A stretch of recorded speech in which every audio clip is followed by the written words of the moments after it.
Well, hello, and I'm going to say good morning because if you're with me live, this is the morning. But if you're watching this at any other time, hello, good evening, good afternoon. Hey, who knows when you could be watching this? My name's Lucy. And I am the founder of Inclusive Change and Inclusive Change at Work. And this session is a session that we have put together on behalf of, well, as part of our program with South Gloss Council around Learning Difficulties Development Fund over there to talk about neurodiversity at work. And quite a lot of the time, I get asked lots of different questions about work and post 16, particularly for neurodivergent and SEND young people. And I get asked those questions by parents a lot. And I used to do a session that was like, right, here are all the things you need to know, and you need to know this, and you need to do that. And actually, it probably didn't quite work for parents.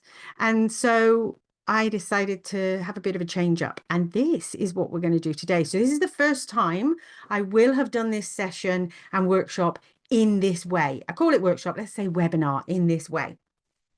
It's online, okay? It doesn't matter how many people are here and how many aren't. It doesn't matter if you're watching it later, but if you are with us live, you will get a chance. You can use the chat to ask questions or clarify anything or ask me to go over anything again or share anything that you might want to.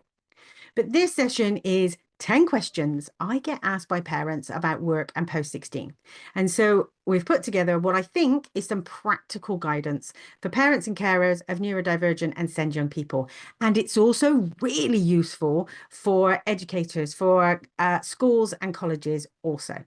So without further ado, let's get on and let me see if I can press the right button. So in this session, it's really simple. We're going to cover 10 common questions parents ask me about post 16 options and work. Simple. All right. So let's get started with those. But before we do, I just want to cover a few kind of ground rules and things to consider. Neurodiversity is a big topic. It covers a wide range of things. I will mostly talk about ADHD, autism, dyslexia, dyspraxia. I may cover a little bit around Tourette's, but I don't talk about those things in detail as conditions in this session. There are other training sessions that we will have, and we have things online that will talk about neurodiversity as a whole to get the basics and the understanding of those things. This is about what parents want to know. And usually as a parent, we already know a bit about our children and what's going on with our children. Everyone should feel safe to discuss the topic. I welcome questions, I welcome challenges and points of clarification. I will also say that language changes and evolves, and the way in which people use language and how they feel comfortable has changed over the years. So some people might feel comfortable talking about neurodiversity in different ways, in different language. That may come up in this session. It's okay. Different people, let's just respect how different people feel about that language, but don't be afraid of saying the wrong thing. All right, it's okay. This is where we learn, this is where we find stuff out, and this is where we can go, hey, that question, I wonder if I could find out about that.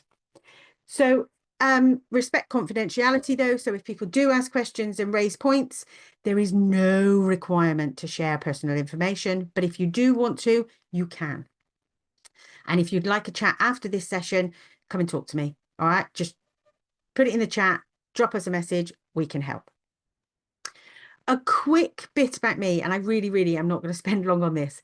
Who am I and why am I here? And there's me pondering that in that photo. Well, I'm the founder of Inclusive Change at Work, a community interest company, and we talk about building the future of work with neurodiversity in mind. I'm a parent to two incredible neurodivergent teens who have had their own journey, and they're now at 17 and 18. And I take quite a bit of what I talk about has come from my experiences over the past 10 years in living, understanding, and becoming a professional in this area. I'm also a leader and a manager with 35-year career. In fact, more than that now, because I probably wrote that a few years ago, across a whole variety of sectors. I've been where most parents are in those teenage years, not knowing what's going to happen, not knowing whether there's hope. I've been there. I'm not there now. I feel that we're in a good place, and that's why I do these sessions, because I want to share and I want other people to know that there is hope and there is inspiration out there. I'm a careers enterprise advisor, a whole load of other things, but you can see that on the screen. So I'm going to ask a question. You do not need to answer, but if you would like to, and pop in the chat, what's your biggest worry about your child's future? Ooh, big question. I know what mine were. I certainly know what mine were. But if you have a chance and you want to pop anything in the chat, please do. Mine, I think I would worry about what kinds of jobs my children would do. I worried about whether they'd get through school and even take GCSEs. I worried about, and I still worry a bit with one of my children around socializing and being around other people and communication. But I worry less about those things now. And we've navigated a whole range of different stuff that will come out in this session that hopefully will mean they can be supported, and it's not always going to be from me and dad. So that they are able to work and find their way through support in different ways. So I just check the chat. We've got a quick answer there. Oh, there we go. We've got a quick answer. Appropriate support available. Will they be understood and will they fit in? Really interesting one. And I think I might bring up a TV program later. I don't know if anybody has watched or has seen Patience, which is a TV program that's on Channel 4, and it's a brilliant example of what you see in the workplace, what can go on, and just fantastic. And actually, we might end up doing a session just about that program and talking through some of the things that happen in it and what impact that they can have. So I'm going to dip into that first question, okay? So if you still want to share and you want to pop in the chat the worries that you have, please do. If you're watching this later, drop us a line, drop us a message on social media, drop us an email and say, hey, this was what I was worrying about. Can you help? Those kind of things. But hopefully in this next 50 minutes, we will answer some of those questions, all right? So the first question I quite often get asked is, when should I start thinking about post-16 careers? I think, Srini, thank you for that one. Before I go any further, thank you so much. I completely get it. And yes, all of those things. So hopefully all these questions will take us there. Bear with me because I get distracted by red dots. It's okay. All right. If you can follow me, I will come back. I will come back to you. So let's start again. All right. Question 1. When should I start thinking about careers and post-16 options? Okay.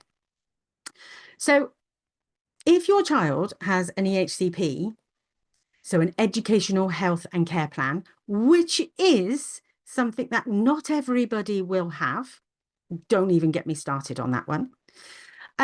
You should be asked about this in the year 9 review. So if your child is in year 9 or about 14 years old, you should, with your Senko and with anybody else, start to talk about careers and post-16 in year 9. All right.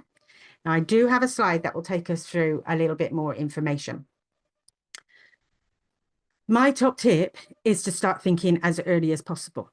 Now, as a careers advisor and as somebody who's part of the careers enterprise team in the West of England here, I know that schools and careers teams are being asked to start talking about careers as young as 8 years old. That seems like a really early time, right? And when we're families with neurodivergent children, quite frankly, we can't even possibly begin to think of that because we're still struggling to get our kids into school or to get people to in education to support them with unmet needs, or even trying to work out what their needs are. So as early as possible, it can vary from different people.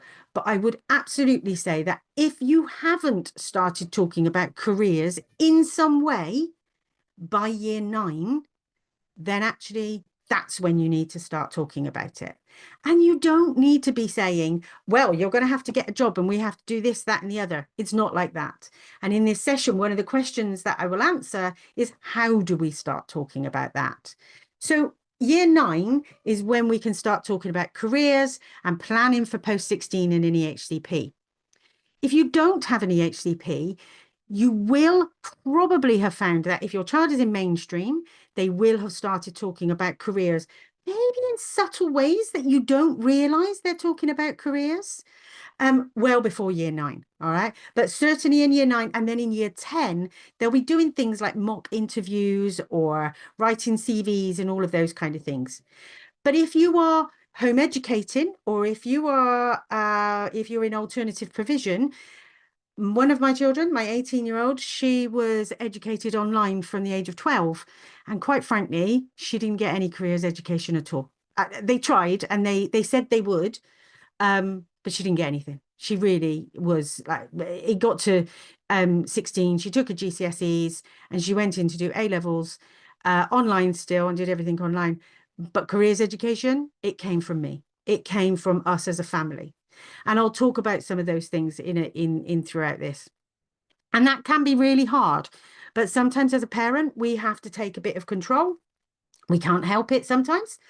And also, we might not always have all the information. So hopefully, again, taking you through this session, we will pick up on some of those places where you can get that information and start talking about it. So I would start talking about strengths and what they want to do and what they're interested in as early as possible. And they could be a career. Think about the challenges. All right. So as a neurodivergent, an autistic ADHDer, or as somebody who's dyspraxic or somebody with cerebral palsy, there will be challenges. I'm not going to sugarcoat it and say, hey, they can do anything. It's fine. They can take over the world, because I might mention a certain person who is autistic and in America. However, we can't all be like that. And there will be challenges. There will be challenges that will hinder or might make progress slower and make things longer than they would be for peers who are not disabled or not neurodivergent or not sent. But there is still plenty of time to mature, to grow and develop. So even from year 9, we're not going to be getting all those answers. But remember, being a teenager, oh my God, the development that happens throughout those years is remarkable. In fact, I was at a group a couple of weeks ago, and a young person said to me, they were 16, and they said something along the lines of, I never thought I'd be doing this now. I seem to have matured and evolved, and I'm 16 and I feel like I can talk to people. But if you'd have asked me last year, I wouldn't have talked to anybody. And that is something to hold on to, that when you're a parent, and my children, so one of mine was selective mute up until probably about 15 years old, and they still are now. They still are. So things happen, and sometimes they will go into can't talk mode. But we never thought that they would be able to get out and engage and work and do those things, because they didn't talk, and they found it very, very difficult. But their teenage years, they matured incredibly in the space of about 2 or 3 years. And so don't underestimate how much things can change during those teenage years. But everybody is on their own journey. Okay. You're not going to be on the same journey as me. You're not going to reach the same places as me. You're not even starting from the same places as me. But back to the first point, start talking about careers as early as possible. Some of the things you might start thinking about and talking about with yourself, with your partner, with the people in your network. I kind of talk about a support bubble quite often. So other people like teachers, careers teams, Senkos, mentors. Who can you talk to? What information is available and where can you get that information?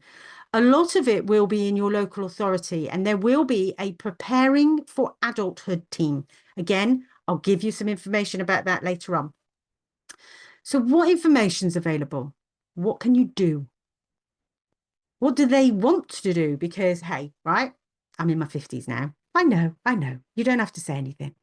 But if you'd have asked me what I wanted to do way back when I was a teenager at 14, I still didn't really have a great great idea. I didn't really have a clue. Or if I did, I think at one point I wanted to be a linguist in the RAF, but that went out of the window. And my career has been very, very different. But if I'd have spent my career perhaps doing things that I want to do, I may have had a bit more of a happier time in some jobs sometimes. But hey, we don't always get that choice. However, if you have a young person and they're really talented or want to do something, they're going to be motivated to do it. And so it's very, very helpful to think about what they want to do.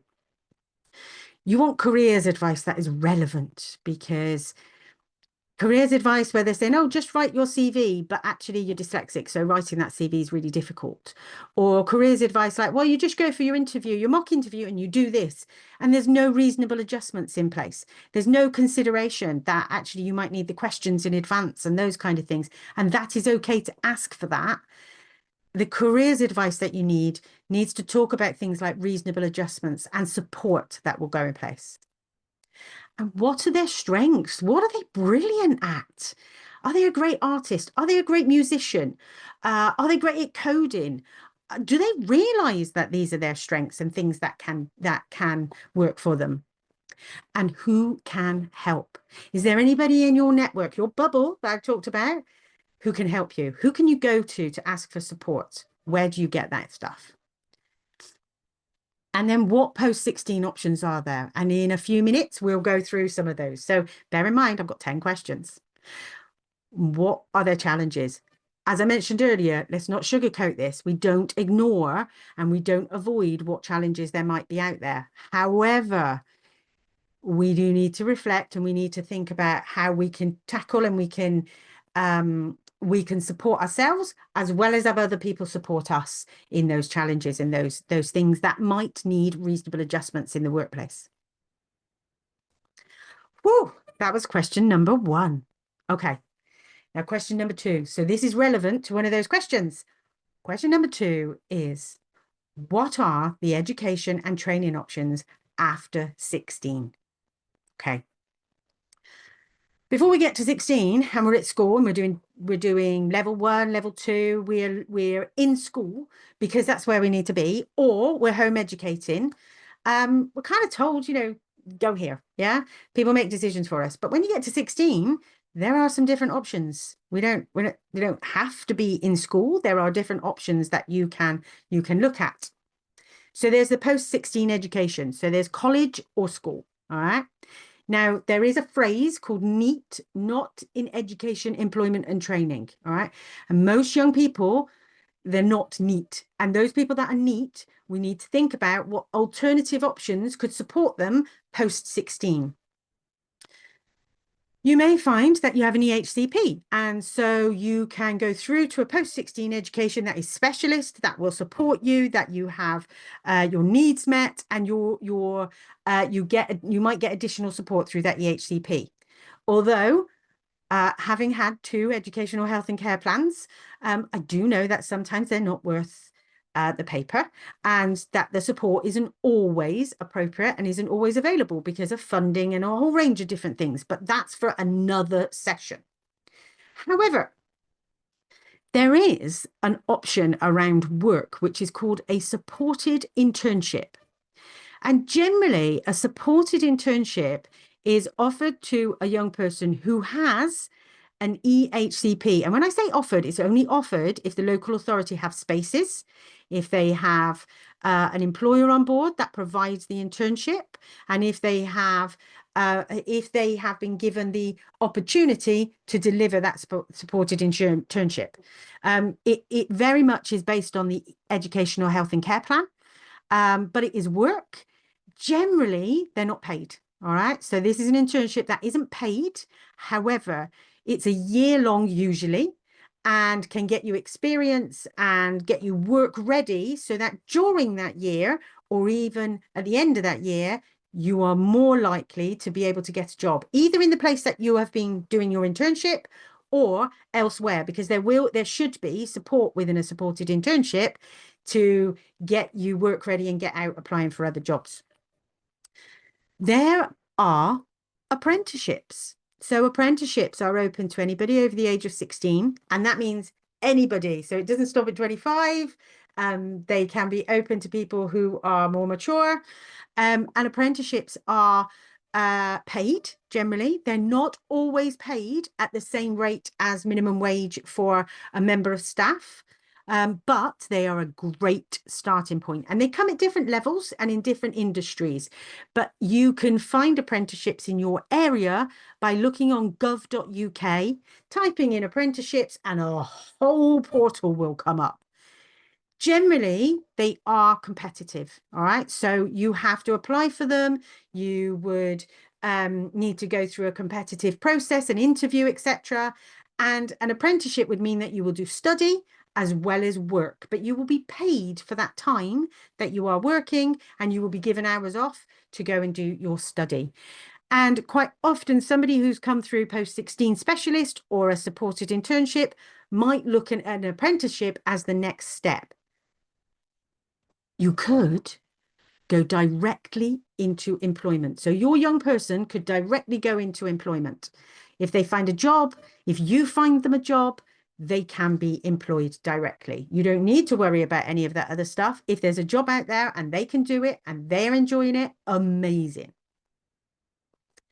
You could look at volunteering, and this is something that both of my children have done a little bit, but one does it more than the other, because they haven't felt completely work ready, and they're probably not going to work full time. And when I talk about employment, it's not always full-time employment. Sometimes there is part-time employment, or shorter hours or fewer days, job shares, those kind of things that might be beneficial. But volunteering can be a great way of developing your skills, being part of a community, being out there and socializing, and actually developing all those work-ready skills that you need. And the best way of doing volunteering, I think, particularly if you are neurodivergent or SEND and you've come out of, for instance, with an EHCP, but you want to go into doing something independently, the best way, I think, is with a mentor. So if you can get mentoring within an EHCP and go into volunteering, brilliant opportunities. All right. And think about interests. Think about the things people want to do. The next one is self-employment. Now, a lot of people don't really think about self-employment, particularly if you're leaving school and you might not have many qualifications, or it'd be really difficult to do this kind of stuff. But actually, if you've got a fantastic talent like balloon model making, and I use that one for a specific reason, balloon model making, or art, or website design, you could set up your own employment. You could set up as self-employed, or you could be supported to set up as self-employed. And there are organizations out there that can help you do that. We can help at Inclusive Change at Work, our community interest company, but we can also signpost to other organizations that can provide support around setting up as self-employed. And in self-employment and employment, I'll talk later, and also in supported internships, I'll talk later about access to work and how we can get that support in place for that. And the last one is, if you don't have an EHCP and you never have done, or most of these options are still open to you. So college and school is still open to you, apprenticeships, employment, volunteering, self-employment, all of those are still open, but you probably need to do a bit more work to get to places. But again, later I've got some resources, particularly for South Gloss, where there are agencies and people I can refer to and can let you know about. One is Skills Connect, which is a general website, and the other one is We Work for Everyone, which is a great mentoring and career navigation support from the local authorities. If you have any questions about these points, pop them in the chat and I will stop for a breath. But I might not stop for long because we've still got a fair few questions to get through. Just a few pointers about how the workplace is different from education. Generally, you're going to move into adult services. So you're moving from those child and adolescent mental health services if you're supported by them in any way. You're moving through the preparation for adulthood team, which is often called PFA in the on the local authorities' websites. You're moving into adult services. There may well be less support, particularly when you go from the age of 25 upwards. If you have an educational health and care plan, that can run until you are 25 years old. However, once you reach 25, educational health and care plans are not relevant anymore. And so you will be working with adult social care and other support in order to support your young person or your young adult at that particular time, depending on where they are in their journey and what their capacity to work can be. There is not a right to employment. There is a right to education, but there isn't a right to employment, sadly. And so it's competitive out there, and that's sobering. And quite often, agencies will be working with your child and not you directly. And for me, that's a big one. Letting go of my child and letting other people deal with it when I need to be poking my nose in, or I need to be supporting, or I need to let them know this is what's going to happen, or they want to work with your child or your young person and not you, unless you have things in place around appropriate adults, or I can't think of the word. There is another word that we talk about, advocates. And yeah, there are other words, but they've gone out of my head. I mentioned EHCP to 25, but one of the biggest things that can support a young adult in the workplace who is disabled is access to work. We have a whole other webinar that we will signpost you to about access to work, so you can find out more information about that. And we have a toolkit and a guide that goes with it. So I won't dwell on that for too long. So, question number 3. Remember, if you have any questions yourself, pop them in the chat. I'll refer to them. So, oh, I've got a question in the chat. Will any of the options, right, PIP. Okay, bear with me on that, all right, because I think I've got a slide on that in a mo, all right. It doesn't necessarily, no, because PIP is not impacted by income from work. And generally, there will be a reason why you have PIP, which means that you should get support through an EHCP and all of those kind of things. You are able to have PIP and universal credit and something called work capability assessment. So if you're on limited capacity to work, it gets a bit technical, and that's why I say hold on to it. I'll talk about it a bit later because I'm pretty sure I answer it in another question. All right. And if not, then I think we need to do a webinar on benefits and support for young people and families. And I know this personally because I've been through PIP, DLA, universal credit, access to work. I've been through them all with my own family. So yeah. So question number 3. What if my child has no idea what they want to do? Quite a big one, and one that regularly will come up. One of the things I talk about, and one of the things that I would encourage people to do, is think of the art of the possible. All right. What could be possible? Now, notwithstanding some of those practical things like PIP and finance and money, all right, let's think about 3 questions. And this is how you could talk to your young person and probably encourage a conversation. First of all, what can you do? So what you can do, what skills do you have? Are you brilliant at photography? Are you great at data? Do you have a photographic memory? And in some ways then, how could we use that in a role that could be incredible for you? So what you can do, what are your skills? And it might take some time to write these things down or to explore these things. You might want to do it visually. You might want to do it in a conversation. You might want to do it as a game of some kind, and just gently explore what are the skills that your young person or a young person that you're working with has. Question number 2, what do you love doing? What's your special interest? What's your passion? What could you be an absolute expert at? And therefore, if you were given the opportunities to do that, and you could develop yourself in that way and develop your knowledge and understanding, where could you get to? And it might be that you might not get very far, But actually, imagine doing something that you love doing and what your special interest is.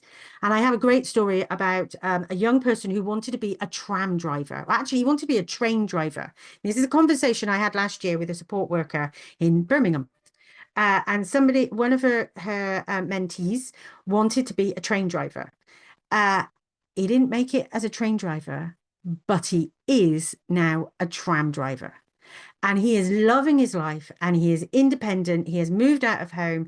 He's autistic. His parents didn't think that they were ever going to get there, but a whole load of steps has got him to the place where he has his own job as a tram driver, loving it and living independently.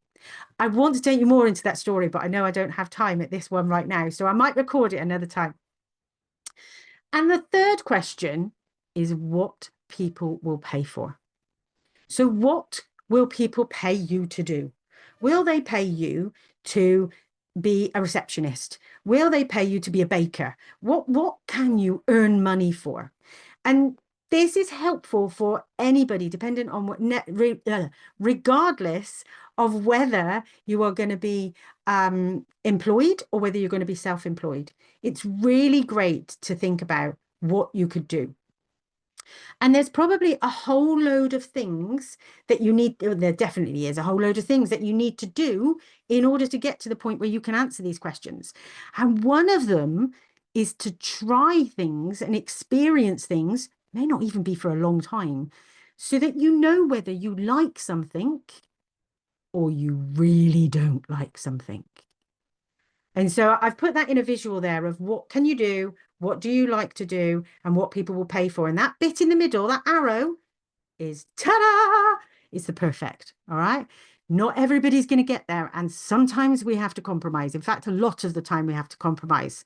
And I've had to compromise in my life because sometimes I need to do what people will pay me for rather than what I like to do, because what I like to do is probably not always what I'm going to get paid for.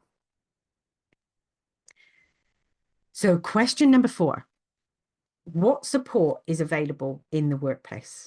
Okay, I think we're going good guns with time here. So question 4, what support is available in the workplace? So when I think about this, I think about what can help overcome any barriers or challenges in the workplace for an individual. And I've put on there a whole list of things, but one of them in the letters on, I think it's on the left, is access to work. Access to work is an amazing scheme, kind of unknown by a lot of people, but it's run by the Department of Work and Pensions, and it's for disabled adults who are in work or self-employed. You have to be in work, and that can be a supported internship. All right. And from that, you can get support to meet needs as a disabled person. And that could be tech. That could be adjustments to the environment if that's an additional cost or it's over and above a reasonable adjustment. And I'll talk about reasonable adjustments in a moment. It can also be a support worker. It can be a virtual assistant. It can be a coach. It can be a mentor. It can be a desk. It can be a sit-stand desk or a chair that's ergonomic so that you can sit comfortably. It can be a whole range of things that can be funded through access to work. You don't get the money directly. You have to pay other people or you have to pay for things and then get the receipts and then you take it to send it to access to work and they reimburse and they do that. But it is a great scheme. Again, we'll signpost you to another webinar where you can find out more about this. But some of the other things that I have put on here are things like reasonable adjustments.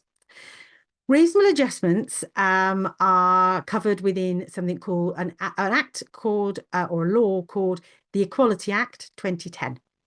Again, I won't have time to go through those in great detail, but it is very worthwhile understanding a bit about what reasonable adjustments are, what they could be, and how to apply for them, and what happens when they don't work or that they aren't accepted or an employer says no. It can be a really challenging time when we talk about reasonable adjustments, particularly if you're already employed and you are struggling with culture or with some of the things that are happening in the workplace, that your disability and the reasons why you need those adjustments, your needs aren't being met. But they can also be really incredible at helping you thrive in the workplace, because some are really simple: adjusting start times, additional breaks, um, uh, extra processing time, seating in a specific desk rather than hot desking, a whole range of different things that could be in place to support you. The other one, coaching and mentoring, and I think I've mentioned that a couple of times, but coaching and mentoring can really help overcome barriers, particularly if you have somebody who can support you to advocate for adjustments or advocate for you in the workplace and support you to get to a point where you can advocate for yourself at some point, or not, depending on what your journey is and where you're going to be. Meeting needs in the workplace. So having employers who are able and open to meeting those needs in the workplace.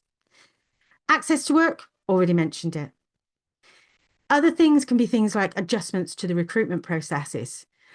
Sometimes you might not know what that needs to be, so you need to ask other people for advice or support of what that could be. Also, employers might not know what those adjustments can be. I'm going to say, come and talk to Inclusive Change at Work outside of this webinar, and we might be able to give you some advice. Well, we should be able to give you some advice on what kind of things would be in place. And the last one on there, a supportive workplace. If you have a supportive workplace, literally you could overcome everything. So we're on to question 5. But before I go there, I'm just going to the best time to talk about reasonable adjustments with employers without putting them off. Oh, goodness me, that wasn't one of my questions. However, okay. It is absolutely down to personal choice. You may not want to disclose before you get into an employed role, and in which case you're not going to be asking for reasonable adjustments. However, you may want to disclose once you've recognized or you've assessed for yourself whether that employer is one that you are willing to tell about your needs, especially if you have needs that are not always visible, all right, and that you are being assessed or being looked at in the same way as all of your neurotypical or your non-disabled peers. You need to think about that. If you are struggling in the workplace and you think it is because of your neurodivergence or your disability, it is worth having that conversation, because employers have a duty to do that kind of thing. But I am going to point you to our other webinars and our other stuff that we've got online, because otherwise I won't get through this and finish by 11 o'clock. So question number 5. What workplace challenges can neurodivergent and disabled young people face? All right. I've touched on this a few times, and I've said I'm not going to sugarcoat it. I'm not going to avoid it. We do have to be honest, and that some of our children and some of our young people, some of the people that we work with professionally, will experience barriers and challenges in the workplace. And they may experience the things before they get to the workplace. So here's a slide I've put together and thought about what's going to stop young people achieving success. Okay, there's a whole range of things on here in my, I think they're hexagons, but I could be wrong because I'm not that good at shapes and maths. So there are things like support. Do they have the right support in place? And if we think about their journey through school and education, have they had the right support in place in school? If yes, great. Well, we need to replicate that. We need to demonstrate that that's needed in the workplace too. If they haven't had great support already or up until now, where can they get the support? Access to work is the first starting place.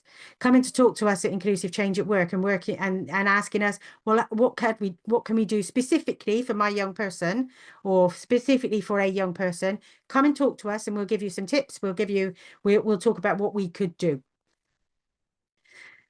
You will find things like our education. So what access have we had to education? Has it been difficult? Have we had an atypical, so a not typical educational journey? Have we got exams? Have we been able to take exams? all of those things are going to be a barrier to stopping success. And so sometimes we need to talk to employers, and that's something we do on the flip side of this. Inclusive change at work, we talk to employers about what they can do to open their doors and reduce barriers to success.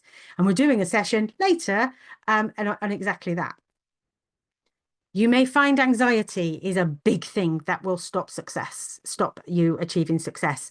It may stop you applying for jobs. It may stop you thinking about work. You may think you're not able to work.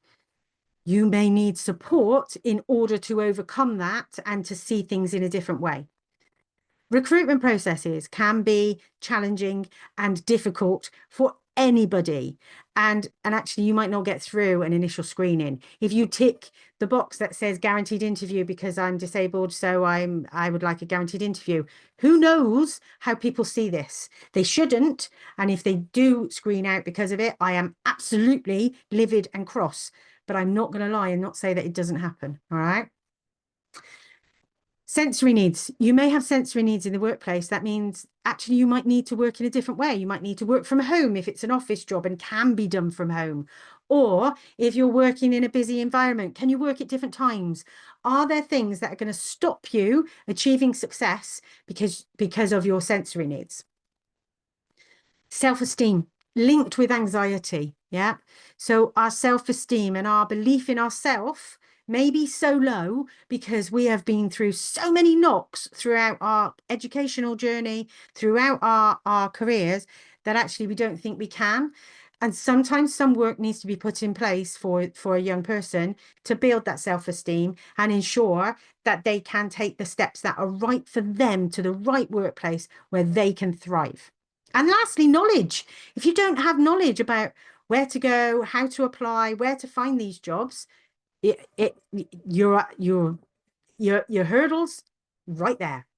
So coming to this session and actually being part of this session is one of the first things that you can do to unlock that knowledge and start looking further and finding out more information about where to go. And I am going to apologize right here at this point. I know this is overwhelming. I know there is too much. And if you are in the midst of thinking about post 16 and thinking about where to go and how to do stuff, I know I've been there. I can only say we chunk things up little by little. Don't think that we have to tackle all of this and deal with all of this in one go. And maybe the first thing to do is to work on knowledge for ourselves. The first thing to do is to say, what do I need to know as a parent that I want to know that will help my young person? What do I need to know as a carer that will help people I'm looking after? What do I need to know as a professional or as an educator that I can then help my school community, including parents and carers and other teachers, to develop our understanding about where we go from here? So I know it's overwhelming and I am sorry. But I think it's important that we talk about these things and we bring them up. So on that note, I feel like I've sobered myself up. And I feel the sense of overwhelm, which is why I've said that. And if I'm feeling it, I know that others will too. All right. So I don't mean to do this in a way that feels scary. What I want you to know is that there are some things that we can do and that you can do, but actually we need to take it step by step. So question number 6. What if employers don't understand? Oh, my word. How many of you have felt sometimes that employers don't understand you or others that you work with? The landscape is changing around understanding how our brains work and understanding employment and organizational development. However, that doesn't mean that everybody's on board and that all employers understand. And even those that do understand or say that they understand, sometimes we don't always get it right. Sometimes we make mistakes. Sometimes we have to work along, we have to think about an organization, and it might seem like we don't understand, but sometimes we have to make difficult decisions. That doesn't mean we can break the law. However, employers are starting to recognize the benefits of neurodiverse workplaces. There's a great report, and again, we will signpost this on our website. The City and Guilds Neurodiversity Index Report, a great PDF. We will literally put it on our website for you to download. There's loads of information in that, okay? And a really good starting point to get your brain thinking and think about, right, okay, what do I do next? How do I address this? What do I say? What do I do? But employers are looking for people who are creative, innovative. They want representation of our communities. They want better services and products. They don't want to be designing stuff. Well, they do sometimes. They don't want to be designing stuff and creating products and services that don't meet everybody's needs. And if 20% of our population are probably neurodivergent, then heck, we need to get on board and they need to get on board too. And then there's that whole element about inclusion and diversity and equity and inclusion, which we're hearing lots about in the news at the moment. That's in America. If you're watching in America, I'll pray for you. All right. Yeah, we'll do that because there's stuff going on in America. Do not think that it is absolutely happening here in the UK. All right. Just hold on to that. And things like loyalty, neurodivergent employees, we're loyal. We're really loyal because if somebody looks after us as an employer, we will stick with them and we will be there. And so that's a real benefit in the workplace. So I've already mentioned the Equality Act 2010. I think it's really important to understand some aspects of that Equality Act. In this session, I don't have time to go through it in detail. Again, we'll signpost. I keep saying that, but that's because I've tried to condense this, and then you can pick up things at your pace when you want to. You might want to think about how we encourage self-advocacy, how we encourage our young people to help explain their own needs, because sometimes we don't want other people. They don't want other people explaining their needs. And we try to explain their needs and we go, hang on a minute, Mum, I've grown up now. That was 3 years ago in my EHCP and I'm nothing like that now. And actually, you may get to a point where your young person says, I don't need that support. I don't want that support. I just want to do this on my own. And if they can, great. Absolutely great. But if there is support still needed, we may need to have conversations about how to implement that or how to ask for it. I have 2 very different children, and one of my children will not be asking for support. In fact, at 16, I said, I do not want my EHCP anymore. So we have cancelled it. I think I'm the only person in the country to do this. My 18-year-old, they are happy to take more support. They do know that they need support. They will talk about it and they will have that. They do recognize and are very self-aware of getting their needs met, and absolutely brilliant. And they will succeed because they want to do things their way. But not everybody has has the same thought processes. Always look for supportive employers and access to work. Find out a bit more about access to work and how it can support you in your employment journey. Question 7. I did say I would talk about financial support. So again, I think this might be something that we could talk about in a whole hour session, and I can bring some experts in to talk about it if it's something that is popular and people want to know more about. But what financial support is available post 16? All right. Question 7. What financial support is available post 16? Okay. Universal credit. If you are 18 and you are not in education, you can apply for universal credit. You can apply for universal credit even if you're working, particularly if you're not meeting an employment, an earnings threshold. Okay, so applying for universal credit is the first step, I think, into independence. And you can have somebody as their appointee. So, for instance, I'm an appointee for one of my children in their application. And so I support them in making their application, and the professionals come and talk to me, but I also bring them in to have those conversations because I want them to develop that independence. But universal credit, you can get a financial, you can get an income. It's a fairly low level, but it's enough for a young person to be able to think about, okay, well, actually, how might I use that myself, or how can my parents use that to support me? All of those things. But as part of a universal credit application, there is something called the health route. Generally, if you go into a job centre and you apply for universal credit online, gov.uk, all right, you start there and then you will be contacted by work coaches from job centres. And they are the ones I've experienced have been fantastic. They have been friendly, they have been helpful and actually really supportive. But the health route is something that you then apply for as part of universal credit. And you could be assessed, or a young person can be assessed to have a limited capacity to work. That means they don't have to look for 35 hours work a week, because generally that's what you have to be doing if you're on universal credit. It also means that you might have a slightly higher income level. It does mean you can still work, but you have a higher income threshold before money gets taken off of you. But it means that you can work or volunteer or do things that can develop your work capacity until you're ready to say, oh, I'm working 35 hours a week now. I'm no longer needing limited capacity to work. But if you are disabled or you have an illness, that is something that will be very helpful in taking pressure off in terms of work. But you do have to do some things in order for that to happen. But again, I don't think I have enough time to go into that right now.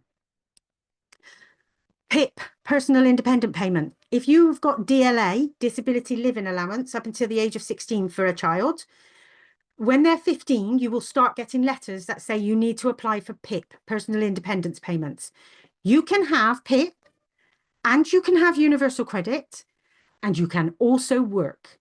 It will depend on your income as to how much universal credit you get, but PIP should not be means tested against your income. PIP is about, I need support and financial support in order to do things so that I can take part in daily life, basically.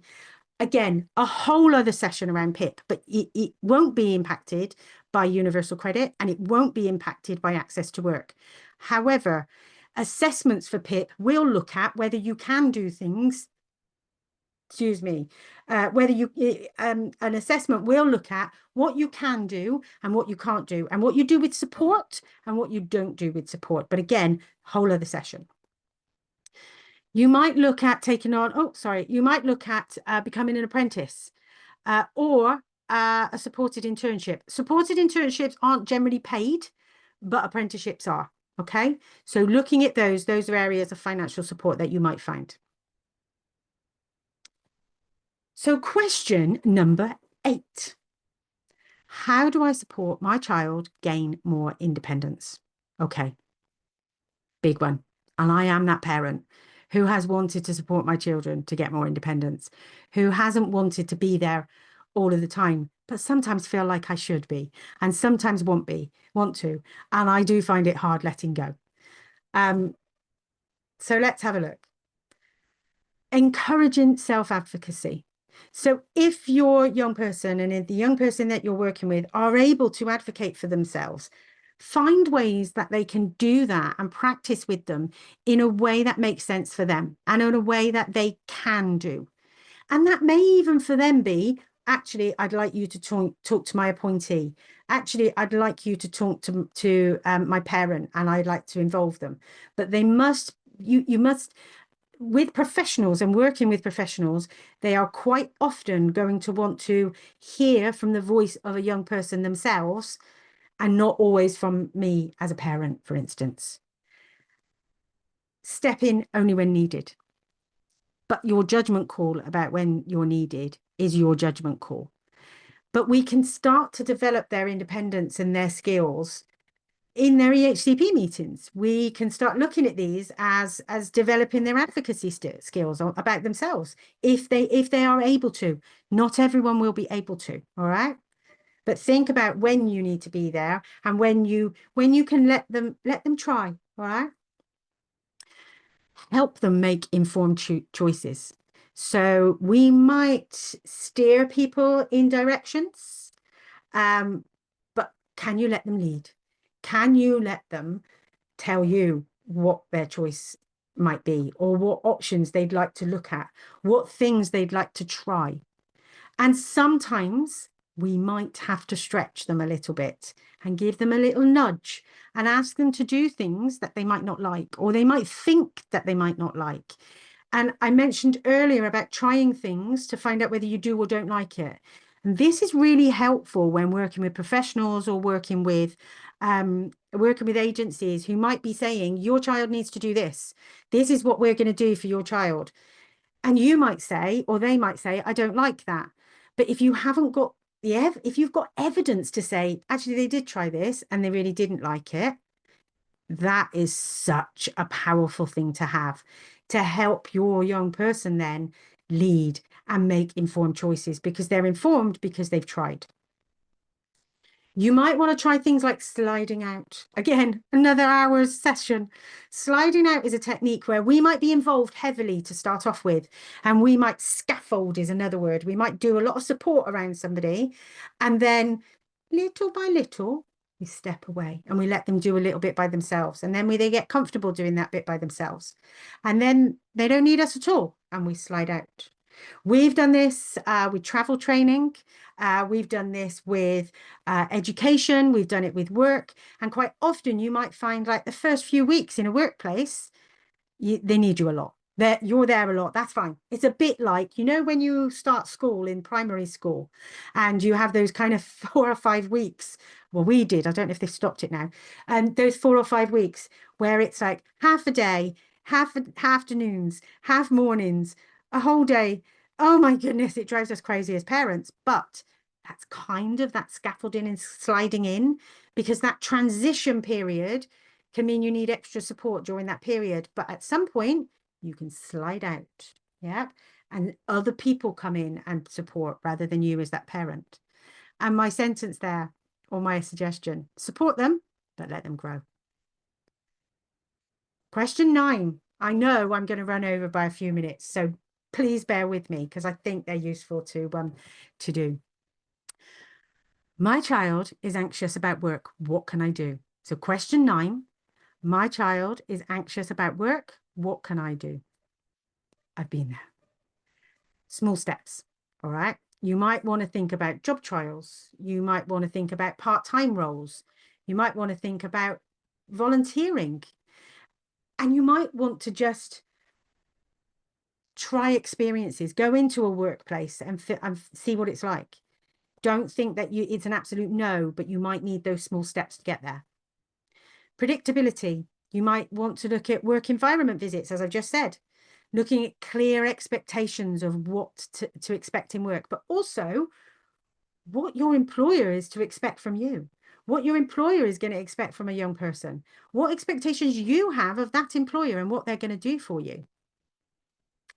And you might want to find out about or build a support network, career mentors, workplace buddy systems. Access to work can literally transform your life if you get the right support in place around those mentors, around that support, who can also work with your employer and support your employer to create that workplace. And question 10. Will my child find happiness and success? This one breaks my heart sometimes. And I'm going to say yes.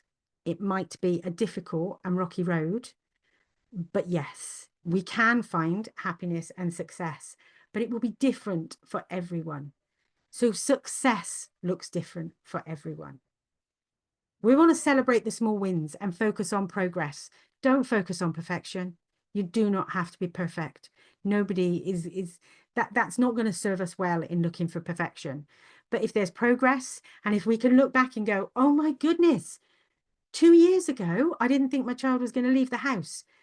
And today they're going to work, or today they're volunteering, or today they're going to a social group that I never thought that they were going to do. Those things are progress, and those things are success. Your child and any child, that young person that we work with, has unique strengths. We want to help them find the right path. And one of the most impactful things we've done is to try out different things. And I've mentioned that throughout this whole session. But it works within inclusive change at work as well. We've had work experience programs. We get people to do different things. We push them out of their comfort zone to find out what they dislike as well as what they like. And something I haven't written on here is comparing to others doesn't make us happy. And so I personally changed my thought about comparisons about what my own children do versus what other people are doing and what peers are doing, because quite honestly, we don't need that comparison. It just makes us feel worse.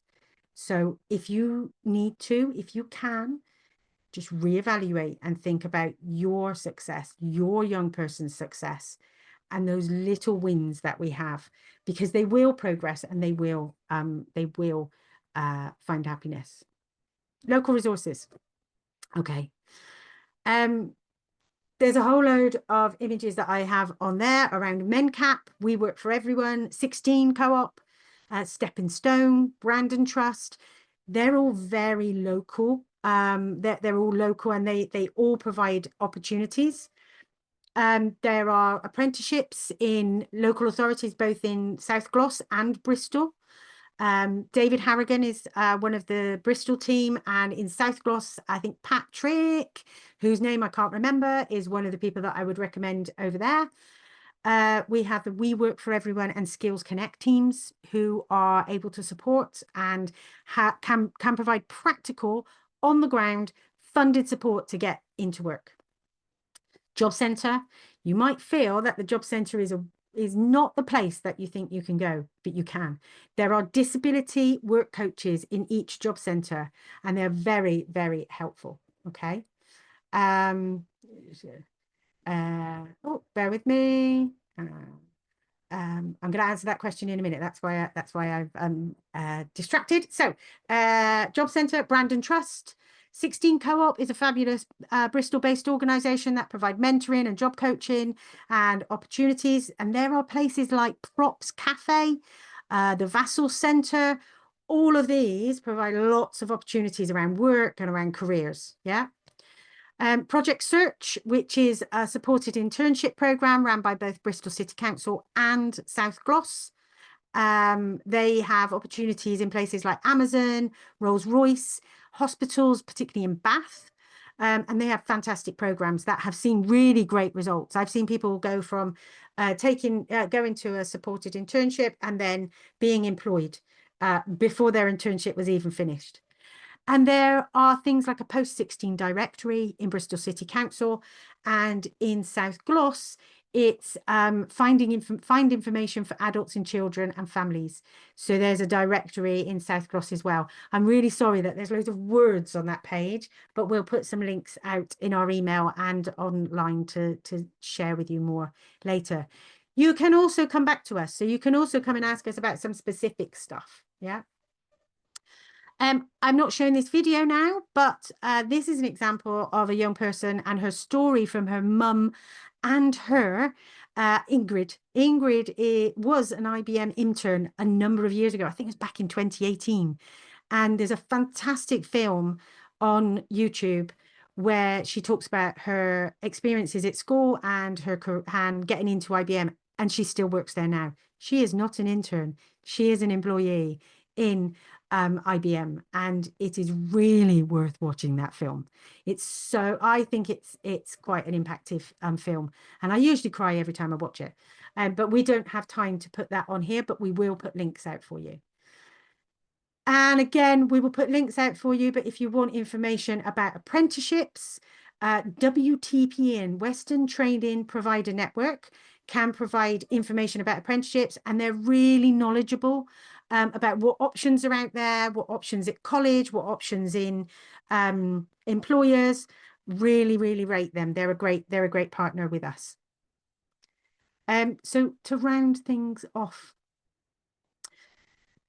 if you're starting to prepare, you might want to think about things and research, talk about what could be possible, find out what support's in your area, think about the skills that will help, think about work experience and where you might get those opportunities, and come and talk to us. We'll see if there are opportunities that people can open up and what might work for them. It's not always what somebody else thinks might work for a young person. It's what really will work for them. And this is almost my last slide. So I know that there's a question and I'll answer that in a moment. But what would you like to know more about? And my statement on there, you're not alone. There is hope and support, and there is future for children and your young person. It might not feel like this all of the time. It might feel like, oh yeah, you don't know. You don't know what that's like. And it can be very difficult. And I don't have all the answers. And where I say they will be happy, hopefully they will be happy, but I can't control that. Even you can't control. But we can try our damned best to create an environment and create a way in which our young people can live positive and fulfilling lives. All post-16 choices need hands-on demos and clear explanations for neurodivergent teens. Yes. How to explore college options, supported internships and volunteering before finalizing the one that's suitable and works for them. Yes. So I totally agree with that. I'm going to say that schools and colleges are quite often up against it with what they can do and what they know. And so that's why we're trying to do sessions like this. That's why we're trying to talk about stuff like this, because appropriate neurodivergent or SEND career support is super amazingly helpful. And I know some places, some schools and colleges that are doing it brilliantly. And I want to role model and share with them. And in fact, I will try and do that. I will try and get them to talk to me about what they do already. But it's so hard sometimes to get the right stuff in place and to make it happen for our young people. And that's why sometimes as a parent, we take things into our own control. And even us at Inclusive Change at Work, we're not fully funded to do lots of things, but we want to share, we want to support, and we want to be able to then signpost and go to these people, go here, try this, do this. But it's a journey. It's not something that's going to happen overnight. I'm going to stop there. If you have any other questions, drop them in the chat or follow up with us. And there's what we call a QR code on the screen. If you're watching this later, you can go and visit that website, but we will have also probably sent you an email, and you're probably watching it from the place that this is coming from. So that where that QR code goes to. But we will be putting more information, some slides and video clips and resources up on our webpage. So you will have access to that kind of stuff. If you want to email, you can. I'm lucy@inclusivechange.co.uk. We are pretty much finished, I think. I'm just going to check. Yeah, that's me finished. I'm going to stop. I'm going to open. If you would like to drop anything in the chat, please do. But if not, you are free to go. Please go and enjoy your day. Let me know, though, if you found this helpful and useful. And if you are watching it later, please drop us a line and let us know whether you found it helpful. If you want to drop in the chat, brilliant. We'll take any feedback, but not bad stuff, because I'm really terrible with rejection sensitivity. No, I joke. We use it to improve. Right, I'm going to stop. I'm going to stop recording. So if you were watching us on the recording, bye for now.